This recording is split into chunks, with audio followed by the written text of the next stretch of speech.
to start off with a little reflection here. March 28th. Move on. Take that step forward. You're ready to embrace something new, and you cannot do it while dwelling in the past. You'll have to let go of many things to move forward, because the future needs your hands to be empty if it is to fill them with new opportunities. Moving on is a process of making space for the new while honoring the lessons of what came before it. What do you need to let go of to make this space for yourself? All right, you on to the interview. All right, welcome to another episode of the Men of the House podcast. And this morning we have Wes Tankersley with Shaping Success. So, welcome in, Wes. And first of all, I want to thank you for joining me this morning, um, as both fathers and husbands and all that, and trying to get this podcasting going.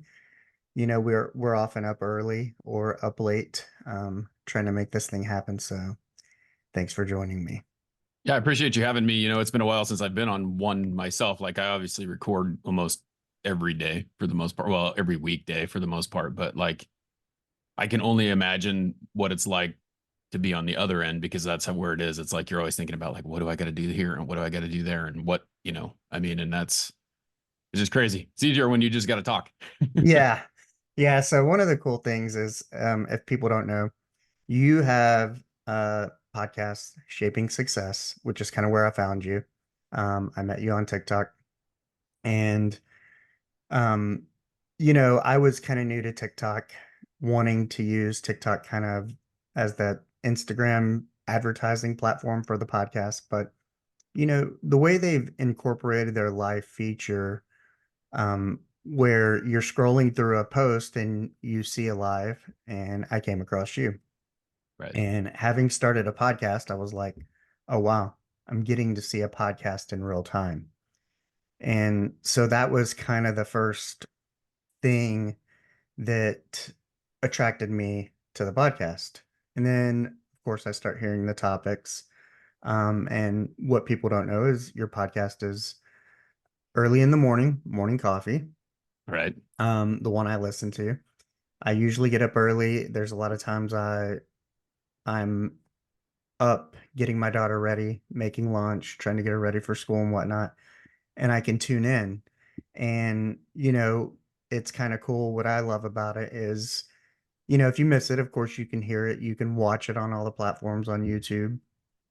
Um, but with the TikTok portion in the morning where it's live, you can get that interaction, and as you're talking and what you're saying creates thoughts. And of course, at the end, you have a little wrap up period where you're uploading everything that kind of gives the audience a chance to participate and conversate. And, I enjoy that part as well. And I think, what I'm trying to give the listener is, hey, this is, with modern technology, yes, if you're a podcast lover, listener, you can listen to it. But if you're up at that hour and you have TikTok, um, YouTube, you can tune in and catch it live. And I think that's just one of the beauties of technology in the world we live in. And as a podcaster, but more importantly, a podcast fan, um, being able to tune in live and have that interaction is it's just golden. So Yeah, and I think we talked a little bit about that before, like before we're talking about it. And like one of the biggest things for me is like there's always like we're recording this obviously. mhm. And it's not live, but that's okay. Like if that's the way you do it, like that's great. There's no right way to do it. But what I found with my life, because just like you, it's so busy. I'm out here in the morning at 4:15 my time because, or not 4:15, it's 5 o'clock. I get up at 4:15. I'm out here at 5 o'clock my time because my kids are sleeping, right? My wife is sleeping most times, and I can get out here without affecting that.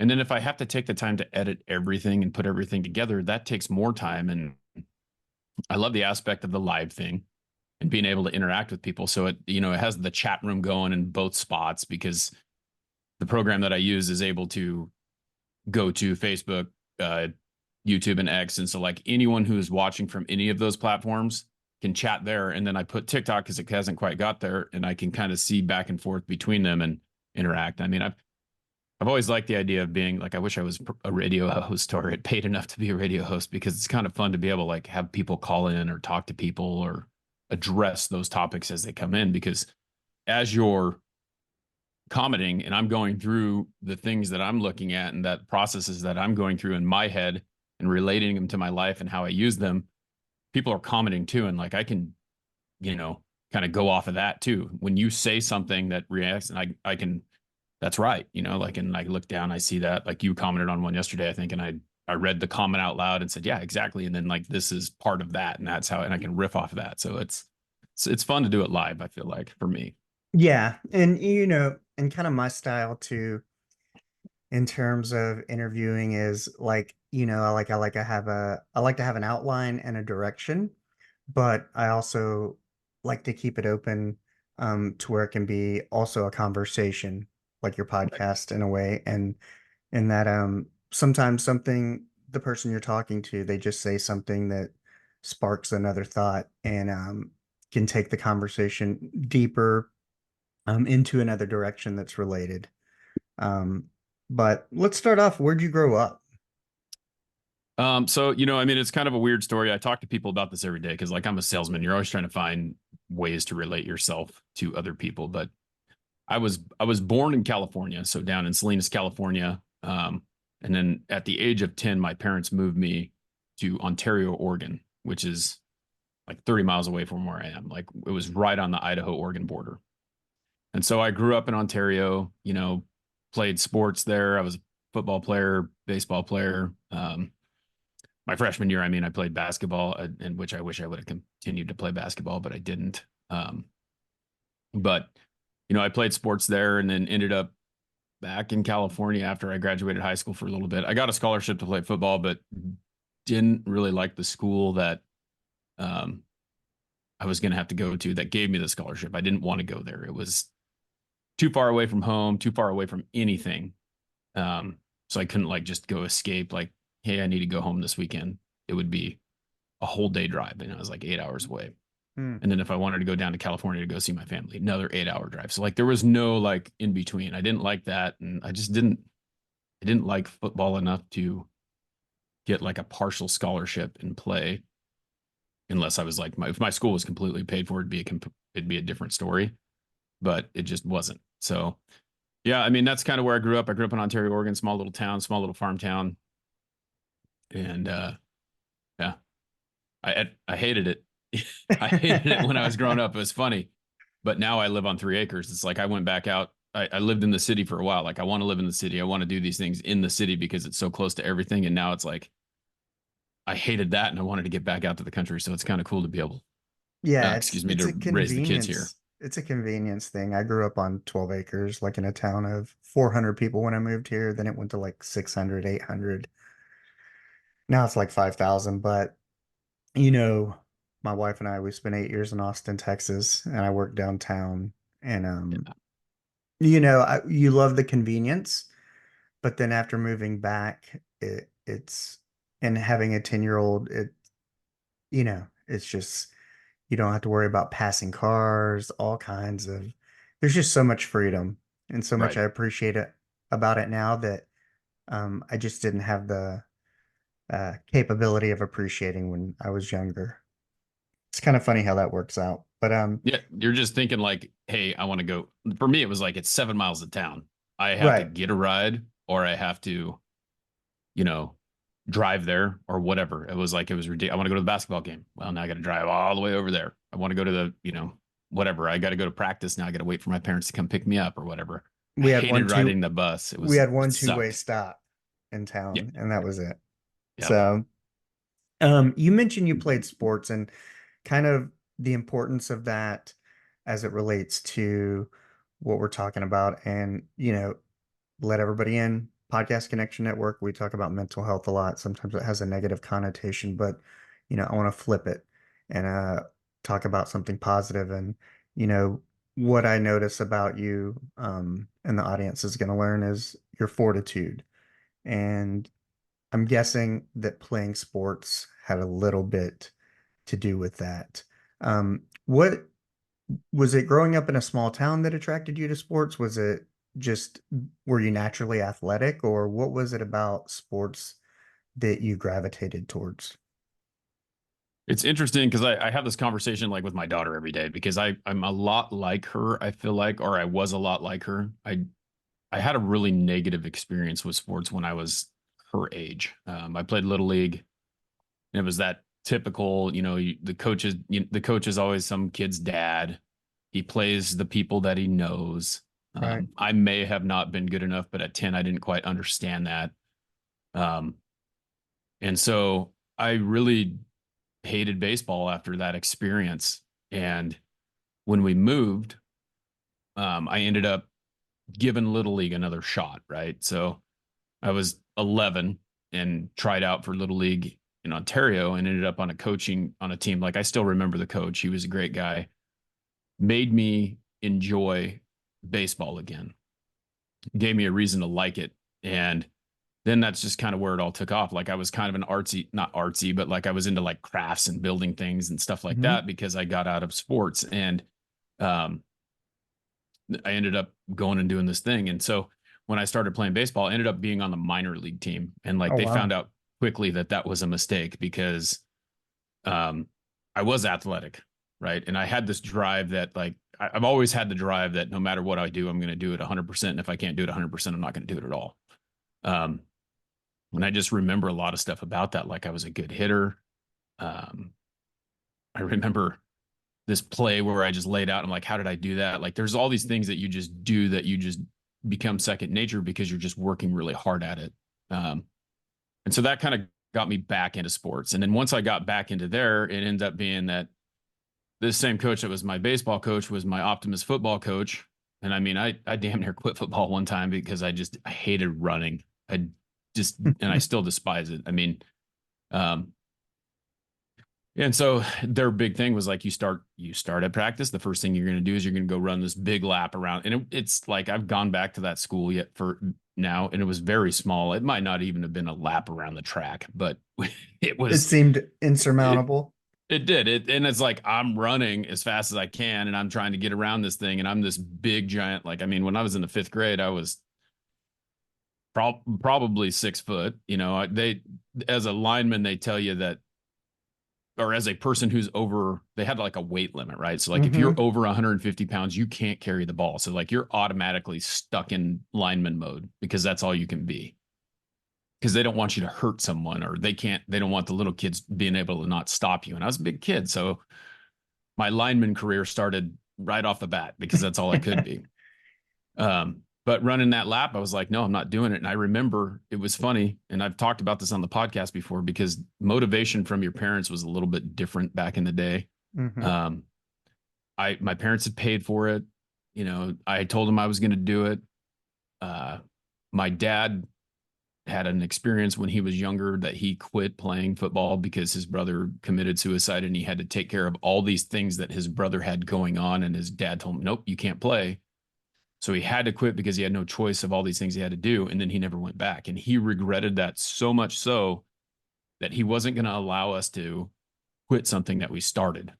He'd be okay if I got through the season, I was done. But I was like, I remember laying on the ground, crying, telling him, no, I'm not running. I don't want to do it. I'm not doing it. And then my mom came and got me and she took me home.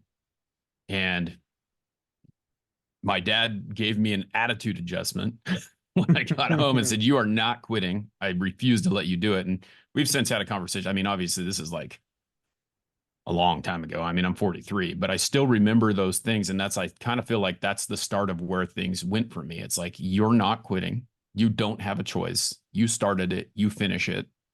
And it ended up being one of the best things for me. It's like telling me that, explaining to me why later on in life, he told me is like, I had no choice. I couldn't do it. And I didn't hate myself, but I regret it so much that I quit that.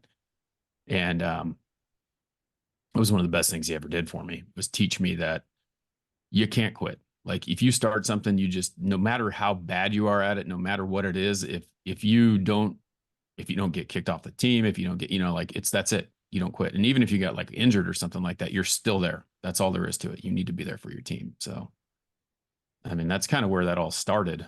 But as sports carried on, like I was taught so many things by my coaches, and I remember each and every one of them and what they, and I'm always so thankful when I get to see them. Like you follow them on Facebook and you see them, and I always like to say, hey, I don't know if you know this or not, but you changed the way that I thought about a lot of things. You are part of the reason why I am the way that I am, you know?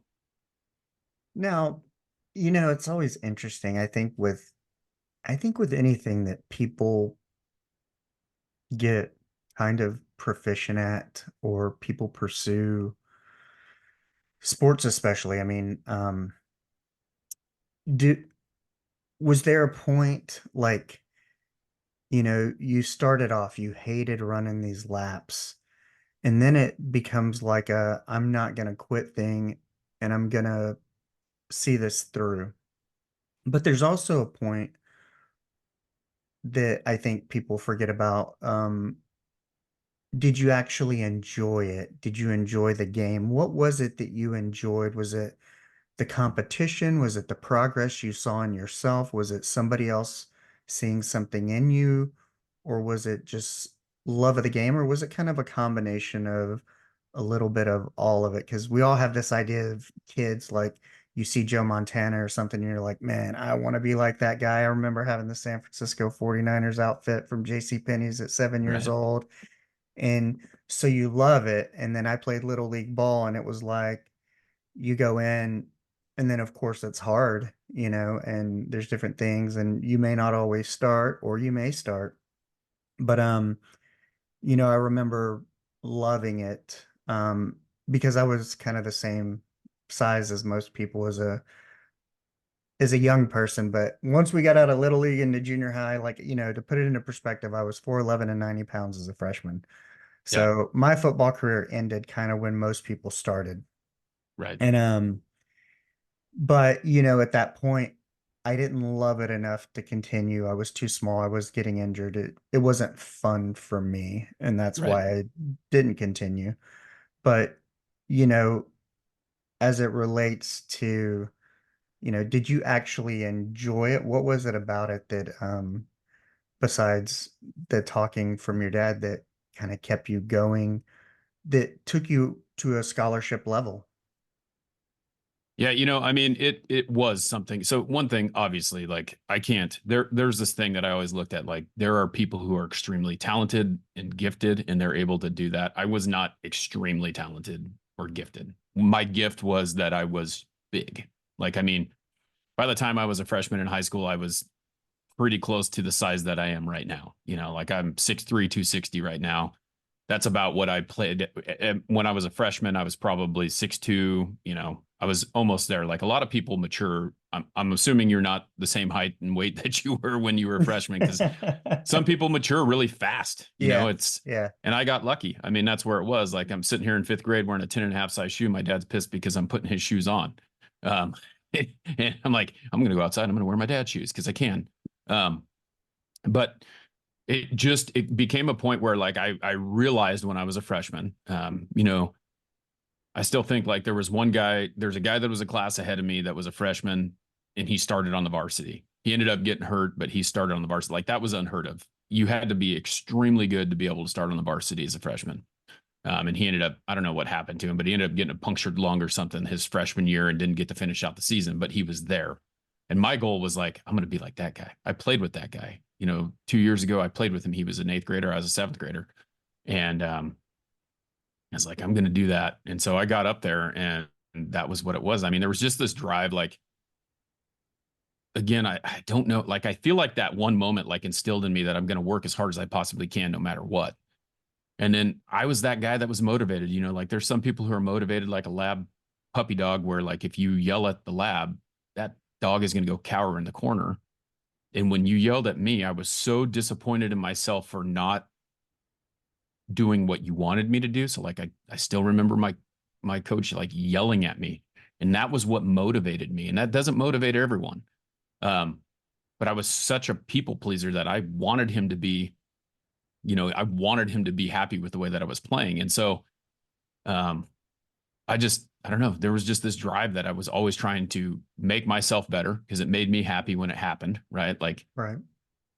it's monotonous, right? Football is monotonous. Like there, if especially if you're a lineman, like it's can Mhm. be unthankful at times. Like you can just be standing there and everyone else is getting the glory. You're looking at the receivers and the running backs who are scoring. And I always took it like if that person scores, I've done my job because I've created the hole. I've held Held the the line. defensive lineman back from so that my guy can get off a pass. I mean, it just was fun. And then like every once in a while, I get that awesome opportunity where I got to pull and I got to hit someone really hard. Because I was an offensive lineman, and a lot of people like offensive lineman. That's boring. Um, but to me, I was protecting someone. You know, it's kind of like that Michael Orr movie. Well, I like Sandra Bullock line with Michael Orr is like, this is your family, and you got to protect your family. And like that's, I don't know. It You see just the was a fun, collective more yeah, as an individual. right. And it was fun because that was the biggest thing. Like I tried a couple things. Like I played basketball when I was a freshman, and I wish I would have kept playing. But my sophomore year, the coach who like basically I came from like football, I was good at, right? Like the other things I wasn't great at. I was okay at baseball, but as you level up, like I wasn't. I was a first baseman. I got hit in the face with a ball trying to dig one out. Our third baseman never could throw a straight ball, which as a first baseman you need to not be afraid of the ball. And like I wasn't great at it, so like I played on JV all the way up until I was a senior because the senior, you played 3 years, we're going to put you on varsity kind of Right. thing.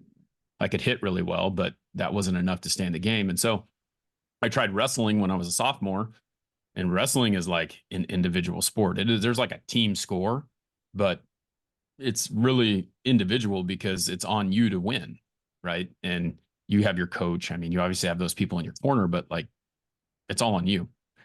And I didn't like that. And I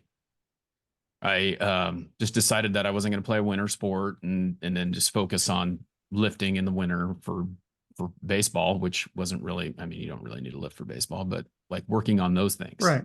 Um, and so I don't know. I mean, I did. I enjoyed it. I enjoyed baseball, and I enjoy baseball now more than I did even so. Like I don't even really watch a football game anymore because it just wasn't which is kind of weird because baseball is like a combination, right? It's a combination of an individual sport and a team sport because what you They do rely on collectively. you. Hmm. Yep, exactly. And there's just all these lessons that I learned from that. Like baseball is one of those things where you're a 300 hitter, you're good, you could be in the Hall of Fame. Um, Football, like if you do your job, you could go play pro or you could do whatever whatever there is, but there's never like really it's on you to be as good as you possibly can and being on a team where someone brought you up and built that up in you. um I don't know, I did I, enjoy it. I mean, I I just find it kept doing it. fascinating that that a lot of people don't know. Like I follow you, so I know you're a big baseball fan. You like to go to spring training camps and whatnot, and visit friends while you're doing that, and kind of have some family time. Yeah, Um, but it's funny to me. It stuck out that um, how you felt you were protecting someone. You're kind of part of this greater good, and knowing you, listening to your podcast, kind of what you're about, um, helping others and whatnot. You can see that, and then you look at.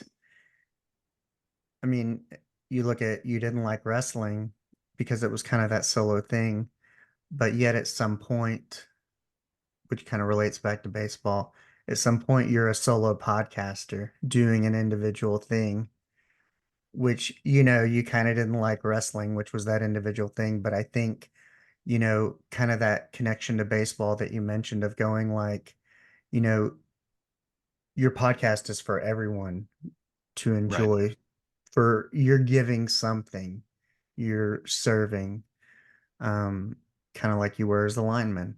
But, like in baseball, you're trying to be your best individual self as that individual podcaster for a greater collective. So it's interesting because I mean, I grew up playing sports, but at some point I became so small that I just kind of disregarded them altogether. But making that analogy for me, I was like, it helps me to understand you, um, like how you see things, um, Yeah, which is, you know, kind of like we talked about before, as it goes into the fortitude, I find it very interesting how you've described your sports career because not without knowing this story or this information about you, I would almost think that you were better at baseball because your love of baseball, and I had no idea like how you thought about that. So I find it very interesting. But It you've go ahead. I was just gonna say it's crazy because everything that you're saying is like definitely like you got it spot on. I mean, it is solo right now, right? Like because I spent a long time doing interviews, and the idea was to always with that interview bring value to other people so that they can see that you know it's called shaping success because success is defined by you, right? You figure that out, whatever that may be. And if you want to be the best, babysitter in the world, go ahead and be the best babysitter in the world. If you want to be the best teacher, be the best teacher. But, you know, when I started, like when I got out of high school, my goal was to be a teacher because those people were the people who made the biggest difference in my life for me. Now, I wasn't a very good student and I had a really hard time in college the first time. Um, So I failed. I flunked out and ended up changing tires for 11 years and then injured myself and went back to college. And when I went back to college, I became that teacher and I became that coach. And a lot of things that shaped who I am now too came from that coaching experience from being on the other side of the ball because now I'm trying to teach these kids what I learned and also, make them better and have the drive that I had. Um, and you see it from a different side. And that was another thing that I got that gratitude from my coaches because, like with baseball, right? Like, I'm better than that kid, or I'm this, or I'm that. Like, you're sitting in the dugout, and I can see all these kids thinking that they're better, and their parents instill this in them that, like, that kid's not as good as you, and you should be out there playing, and blah, blah, blah, blah, blah. And then you have these parents coming at you, why aren't you playing my kids? I mean,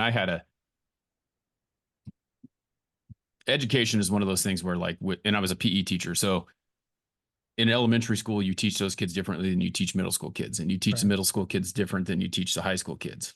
And they all have different skill levels and they're all learning different things. But when it comes down to it, like I was the freshman coach my very last year, when it came down to it on the baseball team, as a freshman, we want to get everyone as much chance to play as they can. We want them to have as much experience as they can. And then they have a tournament at the end. And if you get to that tournament, which we did, my team was very good. Everyone got a chance to play in the middle of the year. Now we're going to put the best 9 on that field that we can because we have to. Because now we're going to try and win. This championship is on. This is where we're at. And I had a parent get mad at me in the middle of the game because I pulled his kid out after my starting pitcher was done throwing. I pulled him out. I put my starting pitcher at shortstop because he's a better shortstop than his kid. And then the parent walks by and just cussed me out because I did that. And I was like, you know what? Your kid's not that good. And you want to, like, that's how I felt, but I didn't say it. But like now I see why things were the way that they were, and I didn't see it then. So it's crazy. Yeah, and I think I don't know. That's kind of one of those things like being a parent, and I'm sure, like with your kids versus like let's say when you were teaching, I don't know, like where do you that fine line of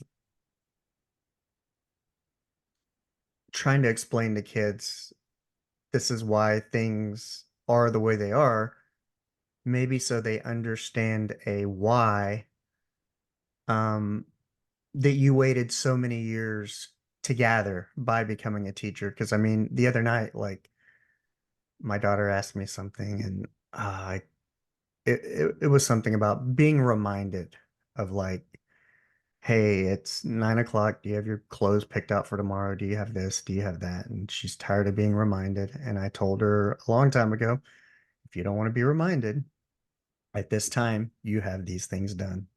Right. And I told her the same thing, and she got mad and she goes, well, you're telling me the same thing you told me last time, and I thought you would tell me a different answer. And I said, nope, it's not the way it works. But, and I said, that answer will never change. And she's 10. And, you as a parent or as a coach, there's that line you have to go, like, when is it appropriate to kind of give them a little bit of truth?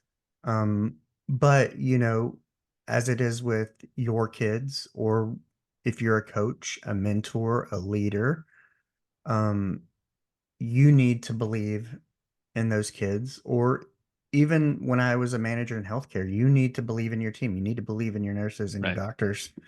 Um, but then there's also that point of, you got to put the right people in the right places to succeed. I mean, I can't put a nurse who's not top notch with your fastest provider who sees the most patients per day. Right. It's going to throw off everything.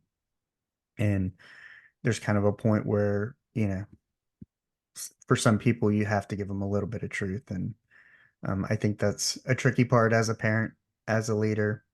And I'm sure it's got to be very challenging as a coach and a teacher, because they're other people's kids, Right. but you want to believe in them. But, that was kind of what we were going to touch on. You mentioned that you were a teacher, and there was an episode of yours that I listened to, that that's kind of where, you mentioned, hey, I talk to this many people this many times per day. Like, because, with, because I'm going to ask you, when did you first listen to a podcast? When and why did you start one? And the other day I was listening to Joe Rogan with Cat Williams, and Cat Williams had said, as a kid, we grow up talking is so easy. It comes naturally. So then people grow up and they see, whether it's comedians, podcasters, speakers, and they're like, "Oh, I can do this. I can talk for a living."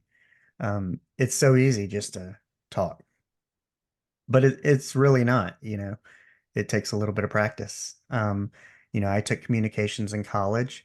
I was a healthcare manager. I had to have regular meetings. I had to talk to doctors. I had to talk to VPs. I had to go and ask the CFO of the hospital, can I have an extra position?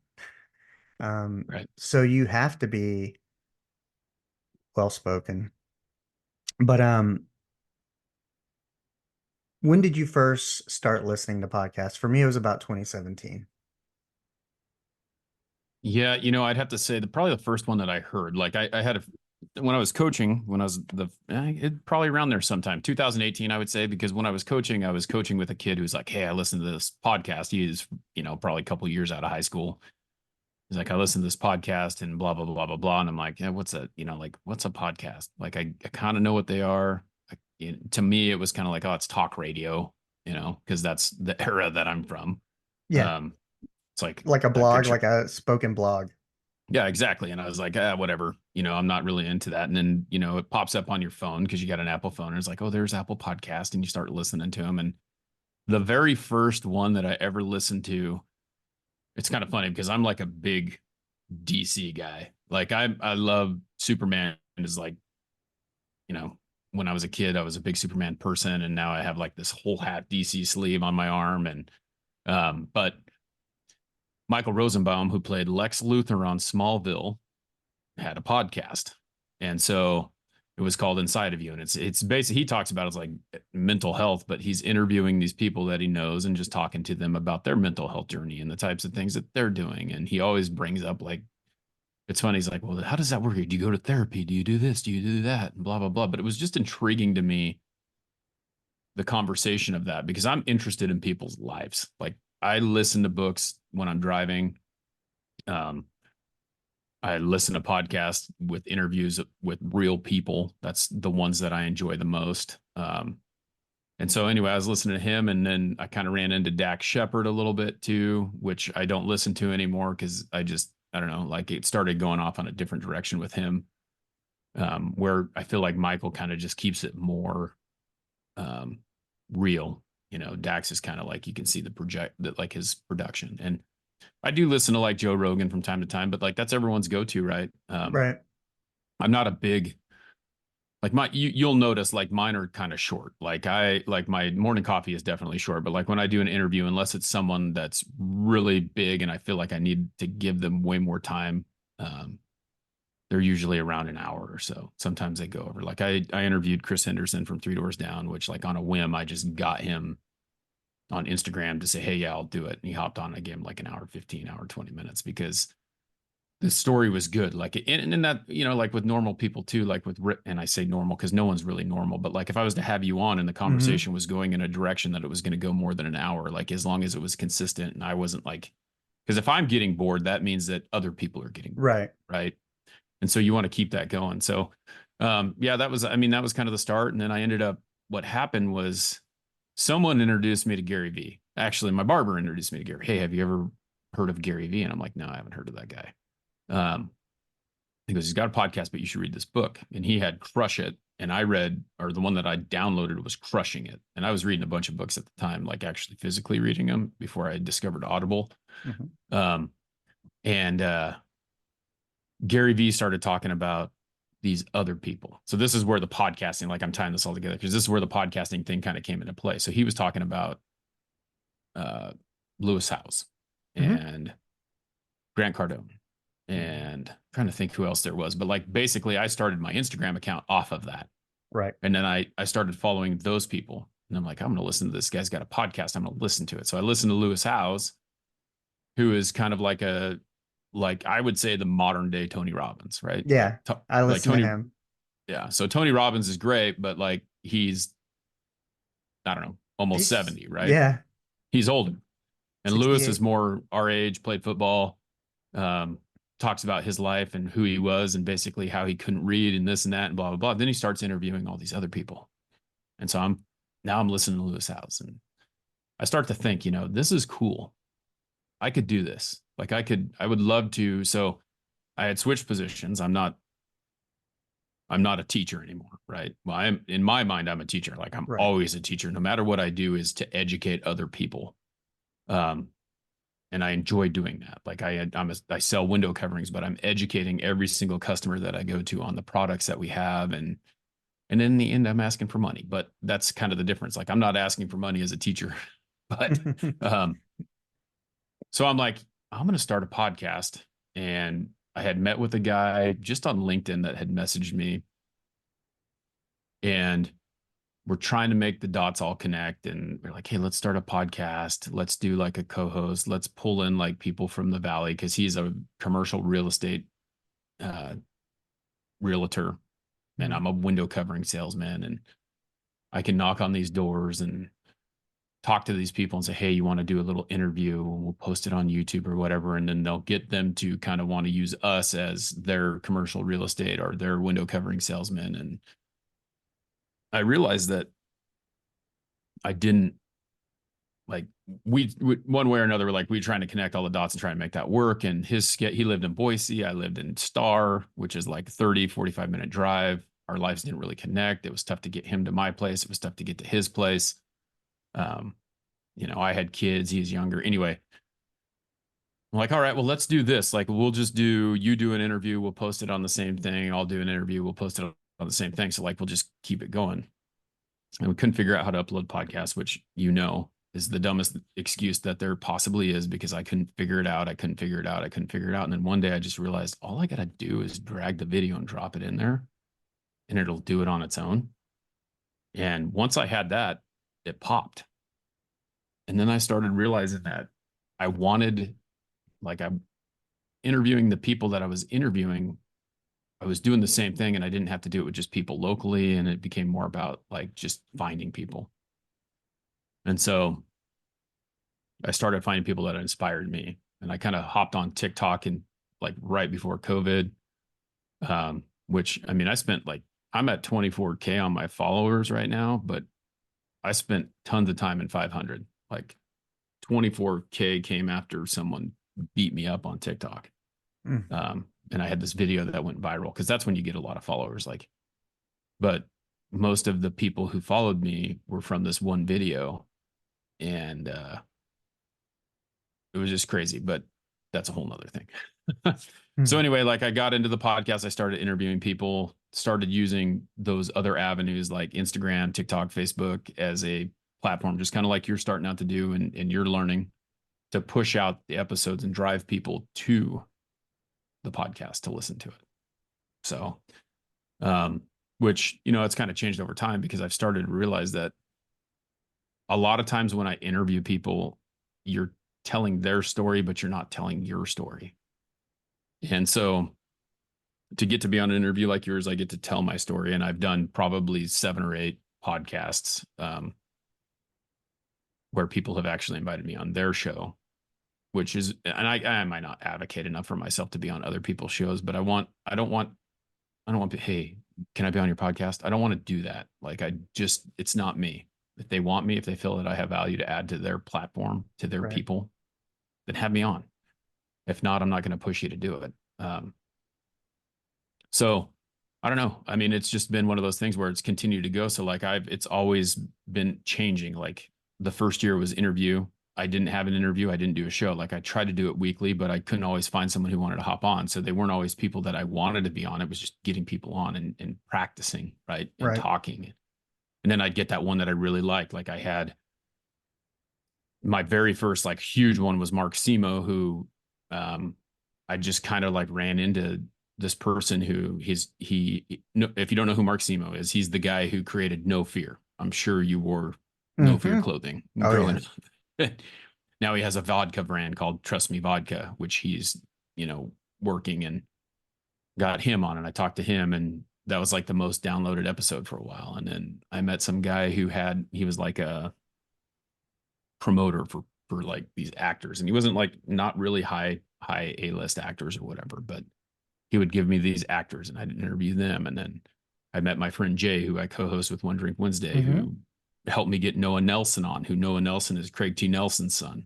So that was another big one. And then I had a pursuit of trying to get Hunter Pence on my podcast for a while. Like I was pushing really hard to try and get him on and he just like, it didn't work. Like I got so far, but it was like the last year of his MLB career and he didn't do it. Like I talked to his wife, I talked to his promoter, or whatever. I got it to a certain extent and um, talked to him. But like I started going like, you know what? If these people don't want to talk to me and if they don't want to be on here and they don't really know who I am, now I need to give people a reason to want to be here. And transitioning from my first like kind of in-home office into this space where we were renting and now I have this studio, I can just come out here every morning and talk. I mean, and like Robert Watson, who we're going through his book that just came Mm-hmm. out. Like I've been doing that with him every Wednesday, but I had him on the podcast and we're talking about that. And like that can be a separate show. Right. So Shaping Success was kind of like, and this is kind of where I'm at right now. Shaping Success, even though it's Shaping Success Morning Coffee, Shaping Success is actually like the interview mode. Morning Coffee is the me mode. And then we're doing the Robert Watson book review thing on Wednesday. And he may have something else. And I'm just trying to grow this Shaping Success network is what it really is. Which I don't know, like I expected that to be something big for a long time and it never really had taken off that way, but I'm gotten to the point where I'm a little more patient with it and I'm allowing it to kind of just happen. Did it start off as shaping success? As success, was that the name, and how did you come up with it?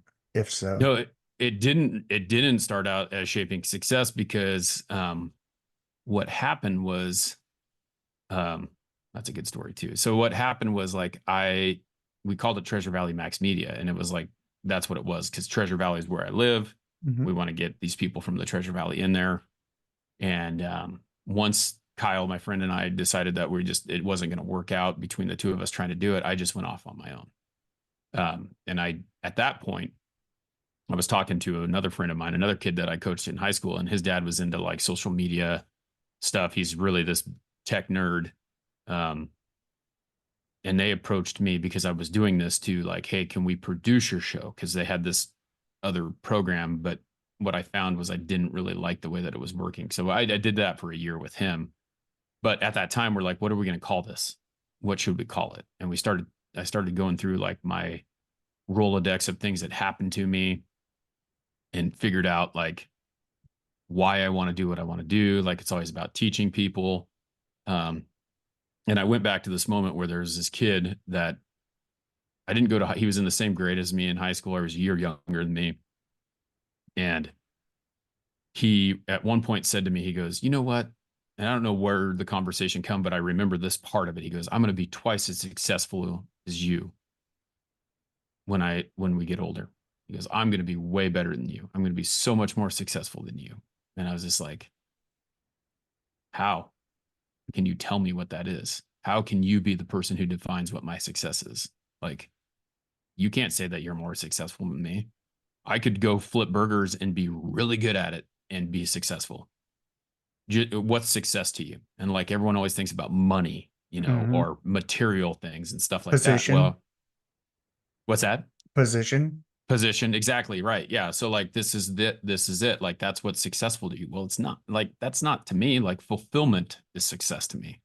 And how are you fulfilled? And how are you reaching that fulfillment? And you thinking of all those things, like that was just it. It was like, well, how can we put success in this? And like, what is it? And then the shaping part just kind of went in. It's like, we're shaping our success daily. Um, and what is the shape of your success? Like, what does that look like to you? And so for some people, maybe a triangle, some people, maybe a circle, some people, I mean, there's all these different things and you define that, like you build that, you create that, you know. Yeah, it's and that kind of, you know.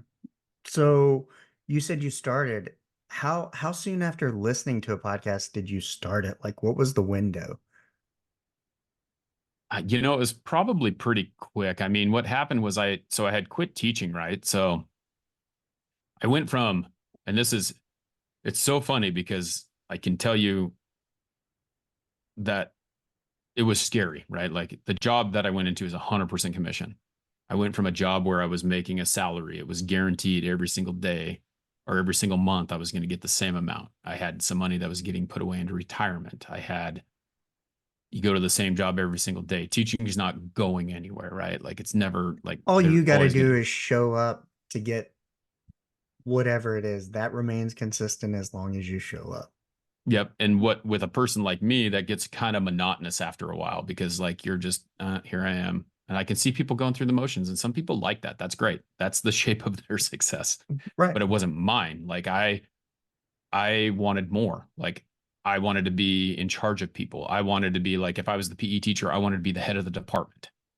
But then there's all this succession that doesn't really mean anything because like the head of the department is always going to be the person who has been there the longest, right? Like, and that's bullshit because they're not normally the best person to Right. do that job. And so like I had to struggle with that. And then like, well, maybe I'll become an administrator. But then being an administrator sucks because you have to, like there's all these things that you'd have to do and all these hoops you had to jump through. And starting teaching in Idaho is like $38,000 a year. So it's not very good. And I did it for 4 years. So like every year I got $1,000 a year Hmm. raise. And I was at 42. And Hey, everyone. At the Podcast Connection Network, we bring you incredible independent voices. But as passionate creators, we rely on your support to thrive. Here's how you can help for free. Subscribe and listen. Regular listens tell platforms our shows matter. Rate and review. Your feedback helps others find us and shows advertisers our value. Share the love. Tell friends and online communities about your favorite shows. These simple actions make a huge difference. You're supporting independent creators and keeping their voices alive. I got as I was teaching the 4 years I taught, I got my master's degree. So like I got the piece of paper from my master's degree after I decided that I wasn't going to teach anymore. But I knew I was going to finish it because I'd already started it. So I might as well have it. Right. Um, and so Well, it's going about the into that, process. yeah, exactly. But again, like a lot of people are like, well, why did I waste my time? Like I'm sitting there going, well, I just wasted a lot of time and money on this. But in reality, everything that I got from that helped me to be here. Right. Right. Like it helped me to be a better speaker because I had to talk in front of 30, like we were talking about earlier, like 7 days, 7 periods a day. I had to talk to 30 different kids, say the same thing over and over again. But by the seventh time, like it's better than it was the first time. Like it always just that's the way that I always looked at it, is like, how can I make it better every single time? Well, this didn't work. Like they're running around like as little as like running around the cones. Well, I'm going to explain that better. I'm going to show them better. I'm going to do whatever to make it better. And that was kind of the deal. But I had taken this job as 100% commission. And when I talked to my boss at the time, like it's scary. There's zero. Like you're starting at zero. You have nothing. And so you have to go and make a sale in order to get something. And if you don't make that sale, you get nothing.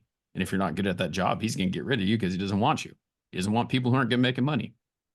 And so I had met a friend of mine. His nephew actually met me at this place that I was working part time while I was teaching. He goes, "What do you do here? How much do you make here? Why don't you come work for us?" And then I started talking to my wife about it. I'm like, his brother made this much money, and you basically just drive around and have appointments with people, blah blah blah. Like, I mean, it was a pretty easy gig, and I could make way more money. We could afford to survive more because like we're living paycheck to paycheck, which money doesn't change that. Like you make more money, you spend more money. So like I'm Right. still in the same situation because I'm not very smart Mm. um, with my money, but I need to be smarter with it. But like he hired me and then he immediately hired two people, not one. And so that meant that like they have these leads that are generated. I've got to create my own because if I get a direct one, like if someone calls me directly, I make more money. But he hired another person, and that other person that he hired took away from that pool as well. So it's like, what do we do? So then I start as I analyze things because that's how I am. Like I'm analytical of it. All right, there's these five salesmen, there's all these leads. I have two today. I should have five. I could handle five a day. Um, I don't have those. Now I got to go try and find more. Um, that's where I started going the way that I was going. And it got to a point where like I had gotten to the middle of the summer, which is supposed to be the busiest time of the year. And something happened with the company. And I ended up I went back from like three or four leads a day. And then he cut one of his businesses that he had because it wasn't profitable because he had more than one business in there. And then took one of those people from that business and put it into a sales position. Now all of a sudden the leads are just gone. So Mm. we have too many salespeople. I got lucky because that pay period, I walked into a house and I had a sale that was big enough to that pay period be as much as having like 20 appointments because it was a really big sale. And it was crazy because I'd only been working there like 3 or 4 months, and at the time it was the biggest sale in custom in company history. And some people weren't happy about that because I ran into that one. I was like, oh, how'd you get this one? You know, and it was like, whatever. I made the most of it. I did what I did. And so then it was constantly trying to make more. And so I don't know. I mean, it's scary at first, but then you start to realize that no matter what you're doing, if you can just put your best foot forward, um, it's gonna be fruitful. And I think that's what's got me where I am is like just the drive to continue to keep doing it.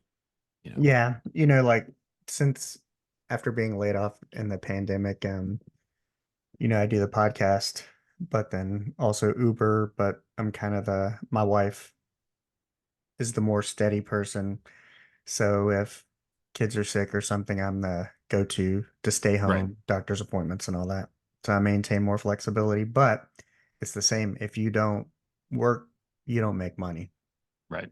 But I find um where I'm sure in that part, because I think this probably ties into who you are. At some point, like, yes, you're looking to sell because your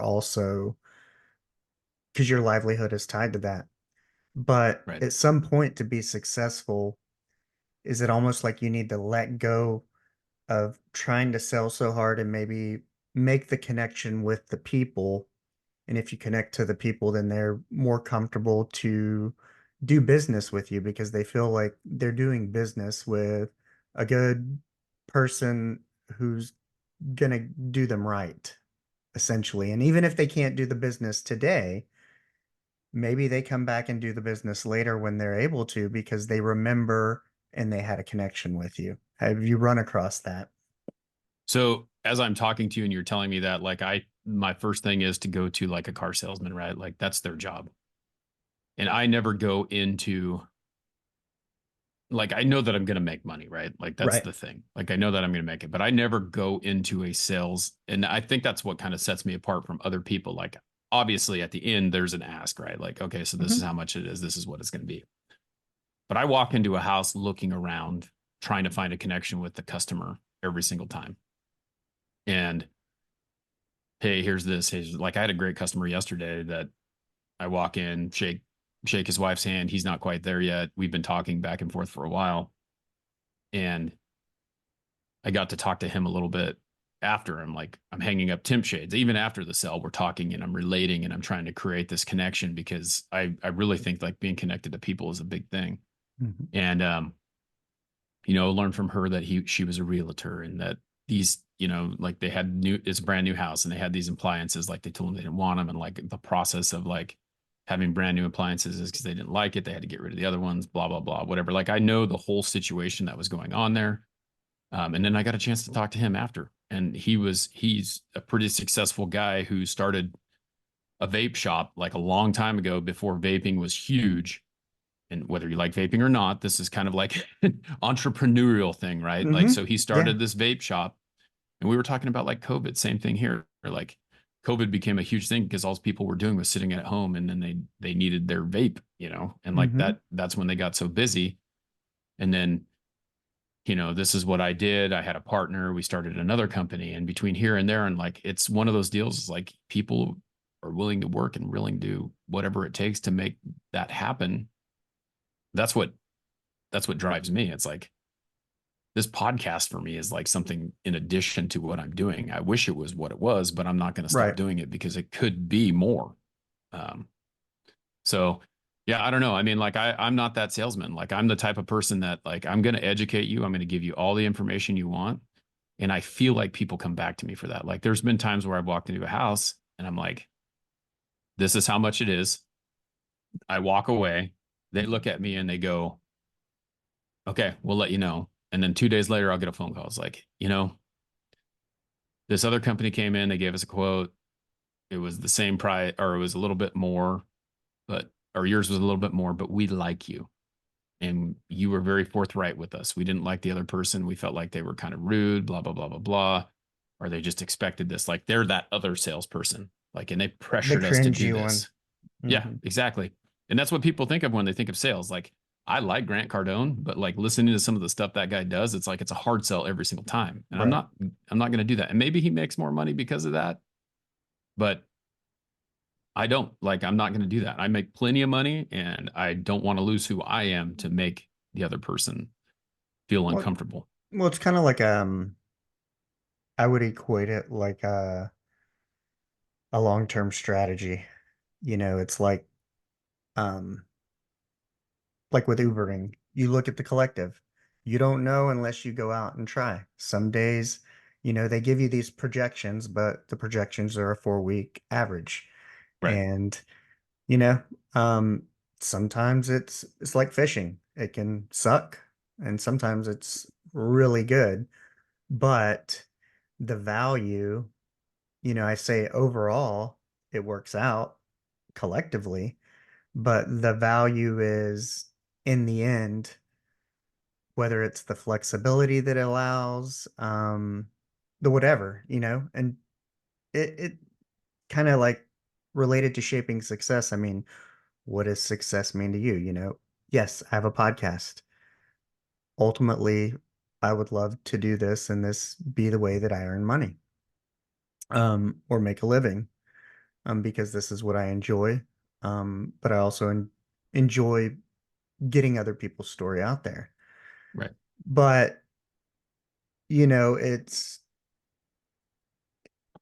just because I'm an Uber driver doesn't mean that, you know, in whatever I do, I'm going to give it 100% and be the best I can be.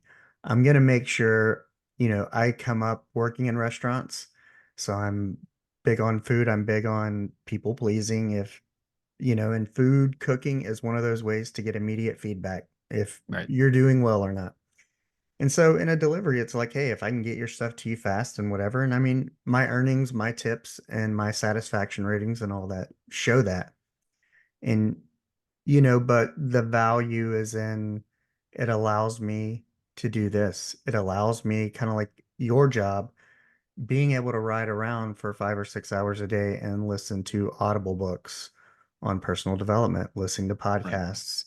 Um, to me, that's the value. And it's kind of like this long-term strategy of going, hey, I'm gonna it's gonna work out eventually, however it works out. But I'm just gonna keep doing what I feel passionate about, what I feel my purpose is, however that looks. Right. And, I just started the podcast in July of last year. But I know you started years ago. You have um, an incredible amount of downloads. You have a YouTube following, lots of subscribers comparison. But I think too, you've brought up a good point in some of your videos that people can go and watch on YouTube. Um, that it's definitely not like you think. And, you Right. know, I didn't expect to make money right away. That's not why I even started a podcast. Um, but ultimately you would like to. But it's kind of like a, you know, what is it that, because I look at you and I go, okay, how am I gonna 4 years from now, 5 years from now, am I gonna be still have that passion that Wes has, that drive, that fortitude that we talked about in the beginning? Um, what is it that kind of keeps you going, and what have been some of the challenges, or how has it been different than what you thought when you started? I think like everyone, people think that like with podcasting, it's a perception versus reality is what you're really talking about. Like people perceive what they see because like on your For You page, you see me all the time because you like what I do and it pops up all the time, right? That doesn't mean that it pops up on everyone's page, right? That doesn't mean that I'm getting, and if you really want to know what people are getting, like just go look. You can go look and see how many views that video had. Like you can go see that I have one video that was 1.2 million views that happened about 2 or 3 weeks ago, which was no reason, no rhyme or reason. Some guy said that he didn't understand why bacon didn't come in a resealable package. And I just sat there and I had my sunglasses on, and then the other guy pops on and goes, "You have leftover bacon?" And I flipped up my sunglasses. Like 1.2 million views. I posted the same damn video 2 years ago and it got like 200. So Wow. there's no rhyme or reason for it because it was a this day in history or on this day or Yeah, yeah, whatever that yeah, I I just remember it. reposted. Didn't matter. So it's kind of funny how that happens, but like people think that this is happening. And so you go into it thinking, all right, I'm going to pop in there because I saw Lewis Howes do this and he's really good. And Grant Cardone's doing this and Gary V's doing this. And Gary V's telling you just post, post, post, post, post. And that's where I'm at. It's like I just post when I feel like it. And I post as much as I possibly can. And so what happens when you do that is more people see you. But it takes that one moment, and I haven't seen that one moment yet. Like you're trying to find the chain reaction, right? And so I'm going to continue doing whatever it takes. The interviews didn't work, right? Like how many people know who like one of my favorite interviews I did was with Jake Rose, the lead singer of New Medicine. How many people know who Jake Rose is? It's like New Medicine's not a huge band. You have to really know who that is and you have to find the right way. Like if I interviewed, you look at Travis Kelsey. How many Hmm. people knew who Travis Kelsey was until he started dating? Like they knew who he was, but now they really know who he is because he's dating Taylor Swift. It's like, when's that one moment going to happen? That's going to Yeah. pop. That's going to make it all happen. But it hasn't happened.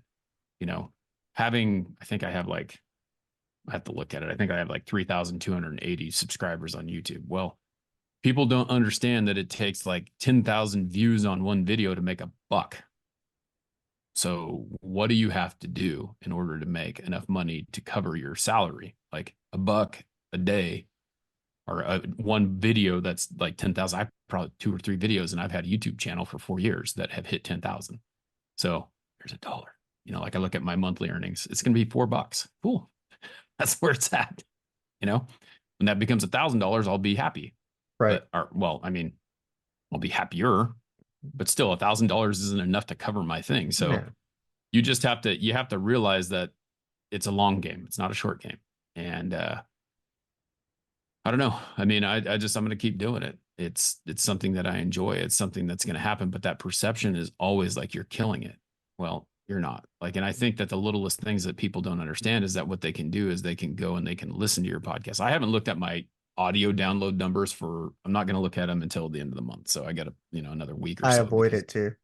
yeah, I told myself because I was looking at it like I became a slave to it. Like I'm sitting there like, here's a day that I got 13 downloads. Here's a day that I got 14 downloads. It's like, how many am I going to get? And that number is going to creep because I get 14, 15 a day, 5 days a week now instead of 1 day a week. Um, and historically, they're a lot higher because someone will go like maybe you went and listened to like 20 episodes Hmm. because you're getting ready to ramp up and listen to, you want to talk to me, you want to know a little bit more about me. And that's what I do. Like I go and I listen to whoever I'm going to interview. I try to find a podcast that they were Right. on to kind of find more about them and do that research. But then that's one time, right? Like it's not like you didn't subscribe. Maybe you subscribed, but maybe you didn't. Maybe you just listened to one episode. And I have like 10 podcasts that I subscribe to. I don't listen to every episode that comes out, even though there's new one every week. Like Michael Rosenbaum, I still listen to him. When I scroll through and I see that it's not someone I know, maybe it is interesting, but I'm not going to listen to it. I'm going to listen to this one because I need to buy my time where I'm going to put it. So, Yeah, that's yeah. the hard with kind of. I was thinking about that last night. Like I was watching some of your YouTube videos and listening to podcasts, and I'm like, when you're in the car and you're driving, you have this time. But then when you're like at home, you're trying to be dad, you're trying to be husband, but then you're also trying to do your thing that you have a passion for. But it's like you can only take in audio visual, like kind of one at a time. If I'm watching YouTube trying to, I can't be listening to another podcast on the phone while watching Right. a YouTube video. So it's limiting in that way. And sometimes like you don't have all the time to um consume everything you would want to consume. When As you a think pot about it, like I was talking to someone the other day who we were talking about books, right? uh I was actually in Houston and I was because that was when I was in Texas and I was talking to this guy about books. And I was like, yeah, I listen to him every day when I'm driving around. And he goes, I like listening to him, but I have found that I don't get everything out of the book when I listen to it because reading one forces you to be doing one thing and listening to it doesn't. So like how many times do you miss something that was said, because you're in the middle of something else. You get a phone call.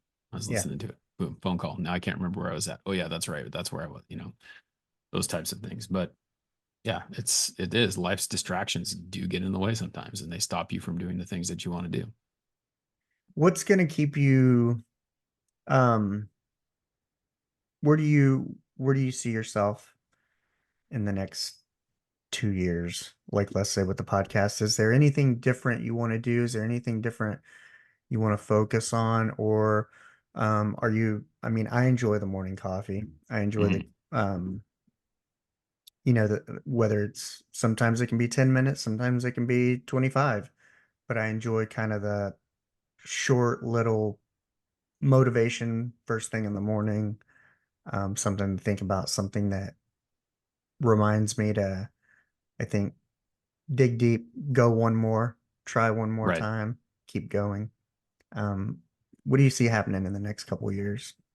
Or what do you envision? So like, I mean, I honestly, like, I talk a lot about where do I see it going? Like in it, and I made this shirt that says move forward on it. You Mhm. can't really, you guys can't see it, but like move forward to me means that I'm going to continue to keep making that forward progress. One step at a time, 1 mile at a time, one, marathon at a time, whatever. Like, and I feel like it's a long game. I feel like, again, like that chain reaction hasn't happened yet. I hope that it does. But my hope is to be, in the next, I made the goal this year to be at 10,000 YouTube subscribers this year. Um, which I'm a long ways away from, but there's a long ways left in the time. And so, like, what is it going to take to get there? One chain Um, reaction. one chain reaction, exactly. And that's the thing. It's like there's these baby steps that will continue happen, and there's no rhyme or reason why anything happens. Again, like that 1.2 million view, someone's talking about bacon.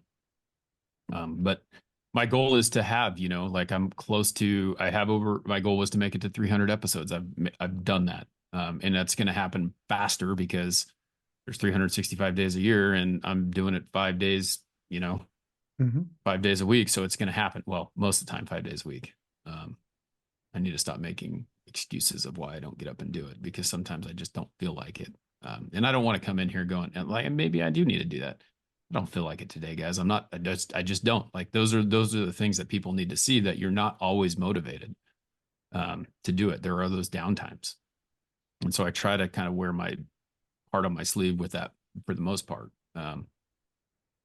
But yeah, I mean, I would love to get to 100,000 downloads on the audio portion. Like it was always been about the audio portion, but I found that the video thing is there. And so like the quality is here now. You know, I've got Hmm. the really good camera, I've got the really good sound treatment inside my studio. I have the ability to just come out here and record when I want to. Just hone it, just be better, become a better speaker because we're all trying to get to that 10,000 hours, right? Um, which if people don't know, like 10,000 hours is like what it takes to be proficient at it. And if you think about that, say I did 325 episodes at 30 minutes, we're not there. We're a long ways away from there. So just continuing doing it, continuing to find the way to push content out there, get it in the right spot. Um, so Have you found the process to be fun? Like, you know, like even watching that video last night, where you were recording before versus the studio you have now, like yeah, just to see the growth and the process and cameras and finding better ways to do things.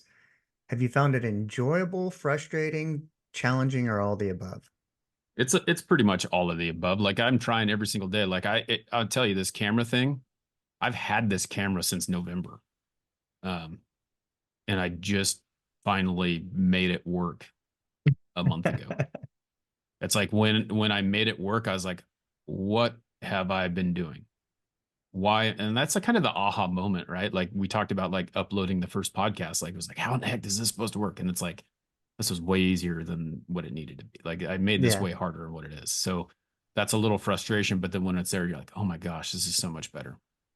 Um, I think about like, you know, like the back wall. Like there's a lot of sound. Like this room is actually soundproof. When I built the house, I had them put soundproof insulation inside the walls, but that's not enough. Like people don't understand that. Like you have to still do sound treatment. So like I have all these sound boards in front of me that are absorbing me talking off the wall, plus whatever bounces off of there, bouncing off this. And you know, I got the lighting. Like I pretty much have everything I need to make it what it is. Now, like the only thing that I can do to make it any better, which I just don't have time for, is to edit it more and to you know, create that. So I've got it to a point where it's pretty seamless. Like I basically have to walk out here. The biggest problem that I have is just like you had in the beginning.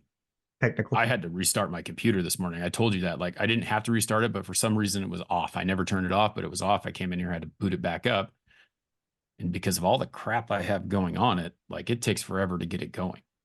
Um, so I'm like, I might be a little bit late, but I got it up and then it's just those little things. But I've made it to the point where I can just walk out here, turn on Ecamm, as long as the internet's working, as long as everything goes the way it's supposed to go, I just go out and do it.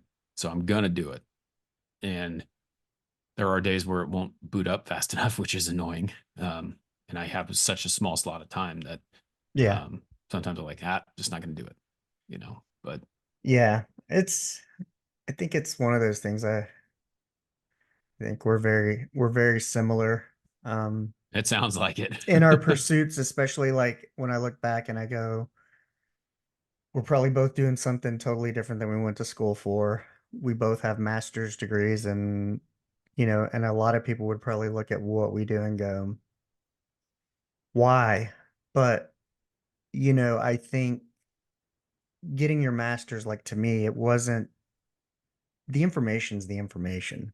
It's Right. not about that. It's about the exposure, the practice, the juggling, being a parent, having a job, getting your master's, sacrificing all the stuff you do that shows you what you're capable of doing. And to understand that and to go, it was about the process, I think is the same thing.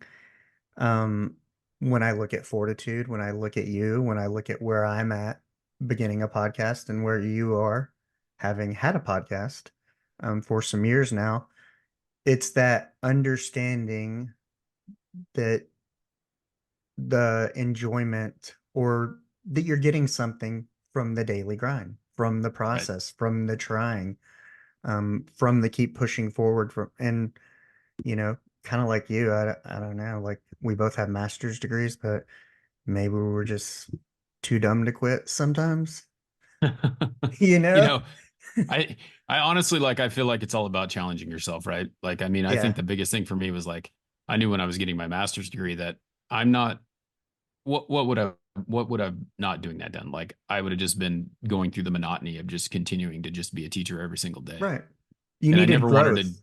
I did. And that's what it did. Like, I mean, I'm going to tell you right now, my master's degree, I got it online. I damn near got a 4.0 on it. But what it did teach me, taught me how to write a good paper.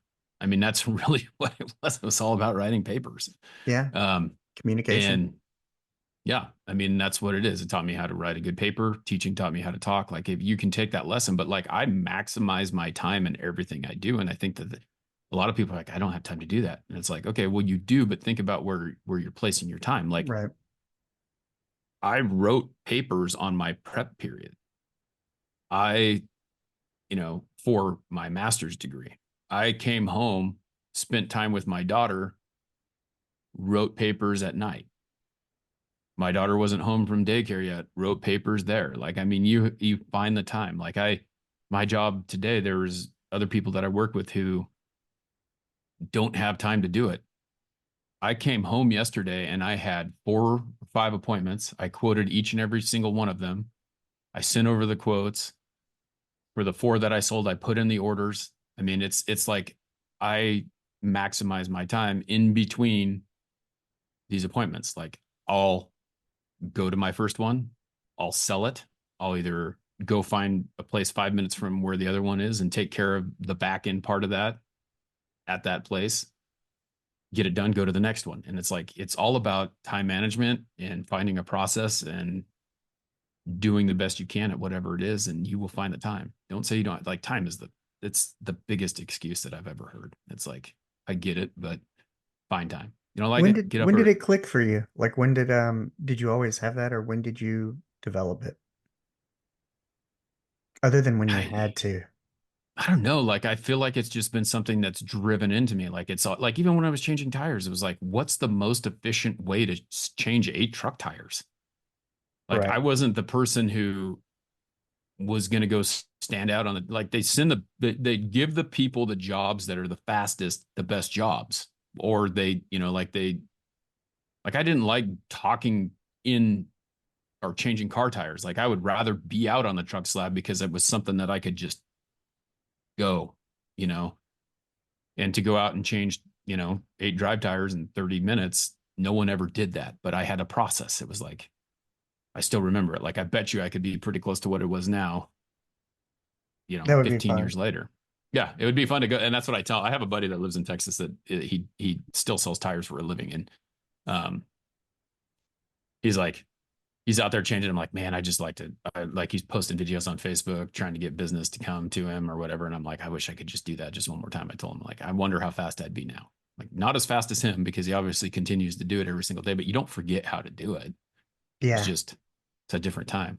And there's something about, my uncle's been in construction his whole life and he's about to retire. And something about people who do that kind of work their whole life, they're just built different. Like you Right. said, you had an injury and one of the things that my father worked construction, hurt his back and was like went to college, ended up with degrees as well, but he was like, you got to use your brain because your body's going to give out. Right. Um, and you know, I think about that, but now that I'm older, it's kind of like this I mean, I went back to college when I was cooking and working in kitchens and I would see somebody. I was in my 20s and I saw somebody who was 45 working 2 kitchen jobs. And I was like, "Oh, I don't want to be 45 working 2 kitchen jobs or sweating. It's hard. You get burned, you get cut, you can hurt your Right. back." And I decided to go back to college, but now that I'm older, it's like you enjoy the physicality a little bit more. You Mm-hmm. want to be in shape or you want to kind of still have it, but at the same time, I'm thankful I don't have to rely on earning a living like with my body, because Yeah, knowing that, you forget how fast until you get another back injury, you forget that you ever had the old one. And then you're like, oh, and then, all of a sudden you'd be immobile. And that's not a very good business model as a family man to, hurt yourself or try to it's earn a living. funny. It's funny how you remember those things. Like I've learned more things about like since I've lived out on the 3 acres because living in town, it's like mowing a small lawn or mowing a big lawn, Hmm. or going out and digging a post hole. Like I mean, before I could do that no problem. Now I go out there and I go dig a post hole and it's like I'm 3 or 4 into it and the dirt's really hard here too. So I may be a sissy, but the dirt is really hard. So digging 6 post holes, man, come in at the end of the day and I'm like, you got muscles that you didn't know hurting because you don't remember that. Or like working on a car, we had a lift, but now if I want to work on my car, I got to work on the ground and it's like busting your knuckles or doing something. It's like you forget about that and how hard it was, but you're like thankful that you don't have to do it anymore. Yeah. Yeah. It's that double-edged sword. And, but too, I think like for me, it just, you know, it kind of does motivate me. I'm 47 and, probably in the past year and a half, I've kind of devoted taking care of myself a little more seriously. Um, Right. so I do enjoy exercise and going to the gym, but I don't go super heavy. I'm not trying to get hurt. I'm just trying to live longer, you know, having a daughter Yeah. and whatnot. But yeah, so anyway, that's I think pretty much all I got in terms of questions. Was I kind of just wanted to get that journey and let the listeners know, because we talk about mental health and different things. Fortitude, I don't want to call it resilience, because I don't, although I'm sure you've bounced back from many things in life. This is not about bounce back. This is about kind of grit, fortitude, and continuing that journey.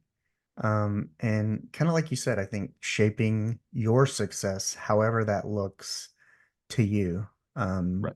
Not about position, not about money, not about degrees, not about um, any of that, because it only holds the value that you assign to it, I think. Right. Um, No, I agree 100%.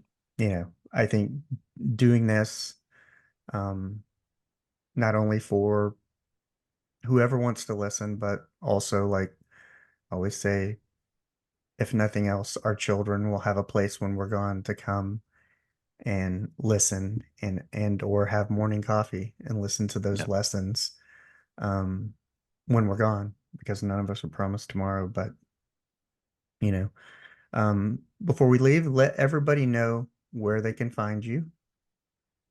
So pretty much everywhere. So like it's at Wes Tankersley, at Wes.Tankersley, because there's some guy in Tennessee who has Wes Tankersley. Um, it's his name. What do you expect? But I got there late to the game. So it's at Wes.Tankersley. I do have, like, if you go to Instagram, I have a blue check mark. I paid for that because I think that it's important to people know who exactly you really are.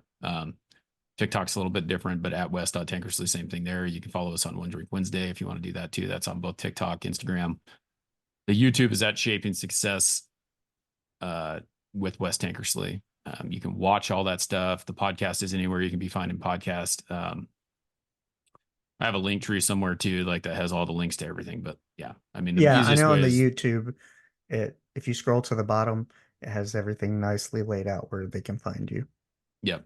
So, I appreciate you having me on, man. It's great to talk to you. If you ever have any questions about anything, just, you know, Are you still hit me doing up. the music motivational stuff? Yeah, so I do. We do motivational music hour. It's kind of a weird schedule because it's like every other week, but sometimes Nikki, my co-host, has like she does Toastmasters every other Hmm. Tuesday because she's trying to get out of her shell, and try and be a better speaker and get better in social situations. So I really applaud her for doing that. But it's kind of every other week with that.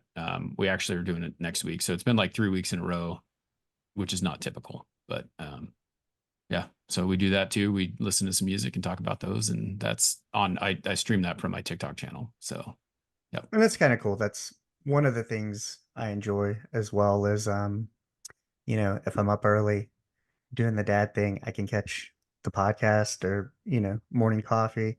But then there's Yep. also the motivational days, the music.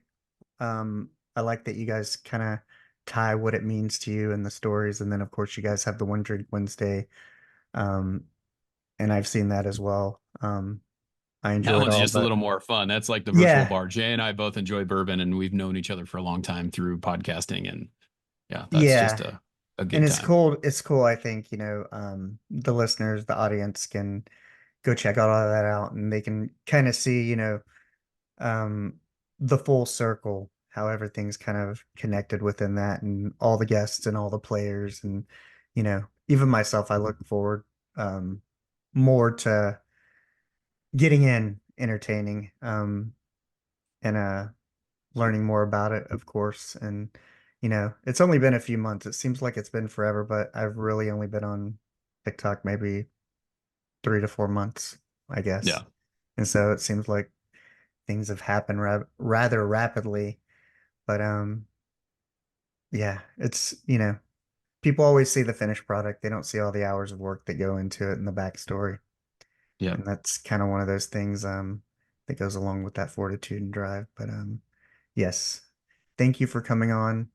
And that's, I'm just the platform to highlight people that are of interest to me, people that um, I respect, people that I look to, like-minded people, because, I tell everyone, hey, your time is your most valuable commodity. And so, um, where I give my time is, if I'm giving my time to you, that's the most valuable thing I can give to you. And I understand that your time is valuable too, and so I appreciate you giving me your time, and the audience and the listeners, because I think there's a lot of value from the words you say, and I would encourage every listener to go out there, and if they can catch you in the morning, or if not, they can catch you on Spotify, YouTube, wherever.